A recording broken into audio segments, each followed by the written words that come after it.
à toutes et à tous. Aujourd'hui, je vais aborder un sujet qui est un petit peu délicat, puisque je vais parler de mes coachés qui sont d'origine maghrébine. Alors, confinement oblige, une de mes coachées d'origine marocaine m'a suggéré de regarder le reportage qui s'appelle On nous appelait les beurettes, et qui est fait par une Marocaine arrivée en France dans les années 70 et qui raconte de façon assez remarquable l'histoire un petit peu de l'immigration à travers sa famille et quelques amis à elle. J'ai appris plusieurs choses dans le désordre dans cette vidéo. La première, c'est qu'au début, dans les cités, tout le monde était mélangé. Qu'il y avait des ateliers le soir pour que les enfants ne traînent pas dans la rue où tout le monde était mélangé. Et que lorsque Giscard a proposé à la classe moyenne l'accès à la propriété, tous les Français de souche sont partis et ont laissé les immigrés entre eux. Très vite, il n'y a plus eu de budget pour les ateliers du soir, donc les gamins ont commencé à traîner dans la rue. Ça, c'était des choses que j'ignorais. Ce que j'ai appris aussi, c'est que dans les années 75-80, il y a eu une nouvelle loi qui a fait que pour pouvoir travailler en France, plein de blédards sont venus donc demander en mariage des jeunes femmes qui étaient nées ici pour pouvoir avoir leur papier. Et il y a eu beaucoup de mariages forcés, ce qui se fait encore, mais beaucoup moins qu'avant, semble-t-il, d'après ce que me disent mes coachés. Et le point sur lequel je voulais intervenir aujourd'hui, c'est que dans ce reportage, qui par ailleurs remarquable, la personne qui l'a produit et créé a dit « nous les décoloniser ».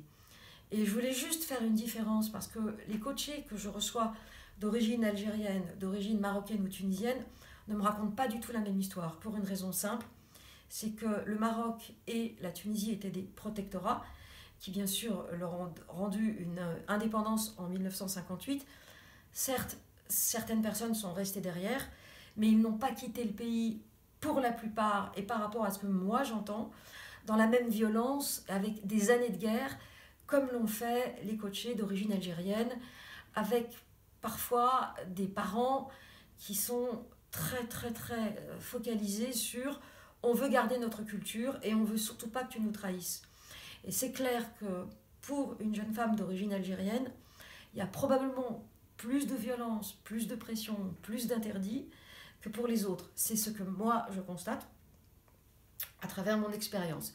Ce qui est important quand même, c'est que cette posture de ne pas trahir les amène parfois à ne pas pouvoir trouver, vu leur âge qui maintenant est un petit peu plus avancé que la moyenne, entre guillemets, de celles qui se marient dans leur pays, ne leur permet pas donc de pouvoir choisir un homme qui leur conviendrait d'origine musulmane, qui pourrait plaire à leurs parents, mais en même temps, elles ont du mal à rencontrer quelqu'un d'origine européenne qui n'aurait pas la même foi qu'elles ou qui pourrait déplaire à leurs parents.